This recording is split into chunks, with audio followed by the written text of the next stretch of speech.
Hey yo, what's up good people, it's about Chanash aka Mr. B Posy and welcome to Chanash Kenya TV. Kama uja subscribe, watch, subscribe, comment, like and share the videos and make sure you hit that notification bell ili kupata kila kitu kitakuwa na happen. So today guys, guess what? Hey, watu wangu wa tunaishi mara mbili episode imeshatoka. Yeah, so kwa episode ya leo guys, imekuwa hivi. First thing imekuwa baba ya the twins amepatikana na ameibia mtoto wake. Hapo sasa ndio inakuwa noma buda. So baba akamwambia uko na nyota lakini nyota yako imeshikwa na watu ambao sijui nini. Bado unajua mzae hajajua kama ni mtoi wake ule mmoja wao. Anajua tu ako na twins peke yao. So yes, alafu guys wasichana wetu wenye mnakuwa na mimba zetu manze. Msiko mnatudanganya. Msiko mnatudanganya. Ifaje sasa Umsa ameibia mtoto wake. Akamwambia, akakuwa kama vile mtaalamu, yani kama vile pastor. Ati nyota yako imebiwa na watu ambao hawataki uendelee.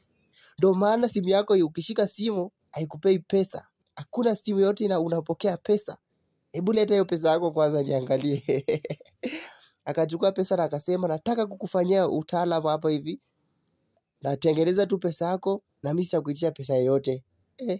Wewe mzee anachomoka na pesa ya mtoto wake ambaye amjui.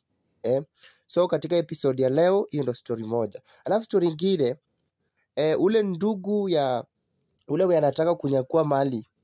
Mwenye anataka kunyakua mali.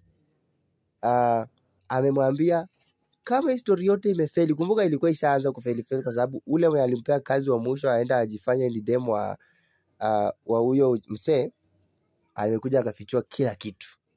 So hapo ndika kwa iko noma sana. So akaenda kuambia ndugu yake akamwambia unajua mambo haiendi, mambo imekataa kuenda. Ndugu yake akamwambia unajua mimi sasa ndio utajua mimi ni nani. Mimi kitu nataka tu hiyo form ivane. Kumbuka mimi nakuibia tu siri kidogo. Ule ndugu yake anataka hii mali kishatoka kwa Zura ikienda kwa ule mwenye anataka kuinyakua alafu yainyakulia hapo tena unapata. That's why unaona ana force sana mambo ijipe mali iweze kuchukuliwa kwa huyo then inyakue kutoka kwake.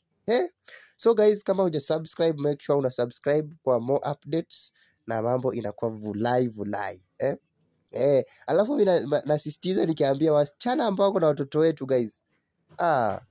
Msiko mnatudanganya. Sema ambia tu msee huyu mtoto ni wako ama nini. Kwa sababu unapata kuna connection ambayo iko inaenda pale ni deadly sana. Unaona?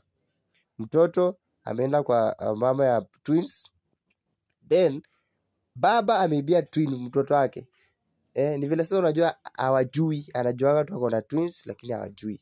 Na bado mama ameambia mtoto mdogo amwambia wewe uko na ndugu lakini ndugu ako huko majuu. Sasa vile sisi tunasema mayolo ama vipi?